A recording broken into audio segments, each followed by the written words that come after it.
வாழ்த்துக்கள். 7ஆம் இடம் பொதுஜன தொடர்பு, 10ஆம் இடம் பதவி. போரிங். இல்ல சார், இன்ட்ரெஸ்டிங்கா இருக்கு சார். என்ன என்ன தெரிஞ்சுக்க வேண்டியது ரொம்ப இருக்கு சார். சரி, என்ன பண்ணா நட்சத்திரம், தாராபலன், பஞ்சபட்சி, அப்புறம் பார்வை, என்னென்ன கிரகம் என்னென்ன பாருது, பாவங்கள், ஹோரை, நல்ல நேரம், எல்லாமே தெரிஞ்சுது. ஒரு கிரகம் ஒரு கல்யாணத்துக்கு கேட்டிருந்தாங்க. கல்யாணம் சம்பந்தமா அந்த பொண்ணுக்கு எப்ப நடக்கும்னு கேட்கிறப்ப நான் 2027 அப்புறமேல் பாருங்க, அப்பதான் செட் ஆகும் அப்படின்னு சொல்லிட்டேன். அனுபவம் வயசுலாம் ஒரு விஷயமே கிடையாது. சின்ன பிள்ளைங்க நம்மளோட வயசு ரொம்ப கம்மியானவங்க அடிச்சிருவாங்க. அண்ணன் ஒரு உதாரணம் சொன்னாரு. யாரோ ஒரு ரோட்டு ஓரமா ஒரு பையன், சின்ன பையன் ஜாதகம் பார்த்துட்டு உட்கார்ந்துருக்கான். அவருக்கு நல்லா வசனம்னு தெரிகிற அளவுக்கு ரோட்டு ஓரமா எல்லாம் பாக்குறாங்கல்ல, நம்ம ஆள் தானே ஜோசியம் பாக்குறான்னு நம்ம உனக்கு ஒரு 10 ரூபா 20 ரூபா பணம் கொடுக்கலான்னு போயிருக்காரு. சும்மா கொடுத்தா தப்பா நினைச்சுக்க போறான்னு சொல்லிட்டு ஏதோ ஒண்ணு கேட்டிருக்காரு. கையை நினைச்சான், அப்படி பார்த்தானா, உங்களுக்கு இப்பதான் ராகு திசை நடந்து முடிஞ்சு குரு திசை ஆரம்பிச்சிருக்கான்னு கேட்டானா அவன். அப்புறம் அப்படியே ஆடி போயிருக்காரு. எப்படி தம்பி கேட்டீங்கன்னா, இல்ல உங்க கண்ணு சிரித்து போயிருக்கு, அதனால ராகு திசை நடந்து முடிஞ்சிருக்கு அப்படின்னானா. நான் இது வரைக்கும் எந்த புத்தகத்திலும் படிக்கல தம்பி, 20 ரூபா கொடுத்துட்டு போய் 100 ரூபாய் கொடுத்துட்டு நல்லா தம்பின்ட்டு வந்துட்டேன் அப்படிங்கிறாரு. அதாவது நமக்கு தெரியாத பல விஷயங்கள் அடுத்தவங்க அடிப்பாங்க. எப்போதுமே அதுதான் நம்ம தயாரா இருக்கணும், அதை வாங்கிக்கிறதுக்கு தயாரா இருக்கணும். அபியர்ச்சனா என்ன பேர், என்ன கிரகங்கள் சேர்ந்திருக்கணும்? அர்ச்சனாங்கிறது 12ஆம் இடத்தோட தொடர்புடையது. கிரகங்கள் வராது, 12ஆம் இடத்தோட தொடர்புடையது. சரி, ஓகேங்க சார். அது 12ஆம் இடம்னா உபய லக்கணங்கள் உபயராசிகள்ல வரும். ஓகே, ஓகேங்க சார். ஓகே, அதுல ஏதாவது பேர் வருதான்னு பார்க்கணும். அந்த பேர் வந்ததுன்னா செக் பண்ணணும்.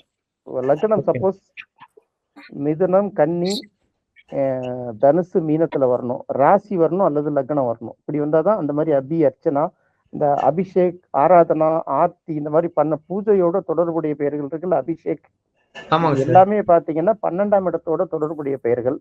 இல்லைன்னா உபய ராசியோ அல்லது உபய லக்கணமா இருந்தாதான் அந்த பேர் வரும். பிரியா எல்லாம் அங்கதான் வரும். நான் இப்ப சொன்ன 3 பேருக்கும் புதன் சனி தானே? ஆமா, ஆமாங்க சார். பார்த்த சாரதிக்கும் புதன் சனி தான். அதுக்கு முன்னாடி என்ன ஒரு பேர் சொன்னேன்? ராமதாஸ் சொன்னீங்க சார். ராமதாஸுக்கும் புதன் சனி தான், சங்கீதாவுக்கும் புதன் சனி தான். இதை எப்படி நீங்க கனெக்ட் பண்ணுவீங்க? ஒண்ணு இசையில சேர்க்கிறோம். ஆமாங்க சார். இன்னொன்னு சனியோட அடிமைன்னு ஒண்ணு சேர்க்கிறோம். அதனாலதான் இது எப்படின்னா, முதல்ல சரியா உட்காரணும். உட்காரத்துக்கு செட் பண்ணிக்கணும். கல்ல வைக்கிறோம்ல கன்ஸ்ட்ரக்ஷனுக்கு, அதை அந்த பொருத்தி வைக்கிறது முதல்ல பிளான் பண்ணிக்கணும். அதை முடிக்காம விட்டுட்டு இந்த இடத்துல என்ன பெயிண்ட் அடிக்கிறது, இந்த இடத்துல என்ன டெக்கரேஷன் பண்றதுன்னு பாக்குறதுனாலதான் இந்த அஸ்திவாரம் காணா போயிடுது. இதை கடைசியா தான் வச்சுக்கணும், பேருக்கு கடைசியா தான் வரணும். கிரகங்களுக்கும் ஒரு கணக்கு உண்டு. சூரியன்கிறது பொதுவா தந்தையை குறிக்கக்கூடிய கிரகம், அரசாங்கத்தை குறிக்கக்கூடிய கிரகம், நம்மளுடைய ஸ்டேட்டஸை சொல்லக்கூடிய கிரகம், நம்மளுடைய கம்பீரத்தை சொல்லக்கூடிய கிரகம். சூரியனுங்கிறது தைரியத்தை குறிக்கக்கூடியது. ஃபர்ஸ்ட் மன தைரியம், அடுத்தது உண்மை.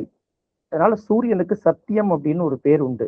உண்மையை சொல்றோம், சத்தியத்தை சொல்றோம், நிஜத்தை சொல்றோம்னா அது எல்லாமே சூரியன் தான். அதனால சாமி பேர்ல ஏதாவது சத்தியம் அப்படின்னு வந்ததுனாலே அது சூரியனை குறிக்கும். சத்தியநாராயண பெருமாள்னு எடுக்கிறோம் இல்லையா, அதுல வர்ற சத்தியனுங்கிறது சூரியனை குறிக்கும். பின்னாடி வர்ற நாராயணம் புதனை குறிக்கும். சத்தியநாதீஸ்வரர் அப்படின்னு சாமி இருக்கும். அதே போல மற்றவர்களை ஒரு கவரக்கூடிய தன்மை. கவரக்கூடிய தன்மைன்னா இந்த இடத்துல பியூட்டிஃபுல் அட்ராக்ஷன் இல்ல, கம்பீரத்தால கவரக்கூடிய தன்மை, தலைமை பண்புனால கவரப்படக்கூடிய தன்மை, அது சூரியனுக்கு உண்டு. தலை பொதுவா சூரியன் தலையை குறிக்கும்.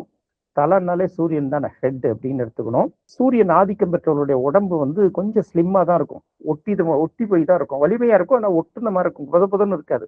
கண்ணாடி போடுறவங்களா இருப்பாங்க.